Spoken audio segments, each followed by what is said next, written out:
ഏട്ടനോടൊന്ന് ചോദിച്ചു നോക്കാം, ഇത് ഓർമ്മയുണ്ടോ? അപ്പം അറിയാമല്ലോ. ഏട്ടാ ഏട്ടാ, ഈ ഡ്രസ് ഓർമ്മയുണ്ടോ? അത് വെഡിങ് ആനിവേഴ്സറിക്ക് വാങ്ങിച്ചതല്ലേ? എന്തുവാ? ഈ ഡ്രസ് ഒന്നും കൂടെ ഒന്ന് നോക്കിക്കേ.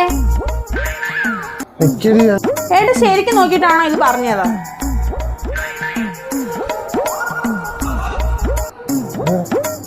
ബർത്ത്ഡേക്ക് ഏട്ടന് എന്റെ കാര്യത്തിൽ ഒരു ഓർമ്മയില്ലല്ലേ? നമ്മൾ സ്നേഹിച്ചോണ്ട് വന്നപ്പോ എങ്ങനായിരുന്നു? ഒരു ക്ലൂ വല്ലതും തരാൻ പറ്റുമോ? ക്ലൂ ഇല്ല, ഒരു തേങ്ങയില്ല, ഇവിടെ തിന്നാനും ഒന്നുമില്ല. ദൈവമേ, പട്ടിണിയായല്ലോ, വിശക്കുകയും ചെയ്യും. എന്നാലും ആ ഡ്രസ്സ് വെള്ളു വാങ്ങിച്ചു കൊടുത്തതാണ്. നിനക്ക് വല്ലതും അറിയാമോ? അമ്മയോടെ പോയി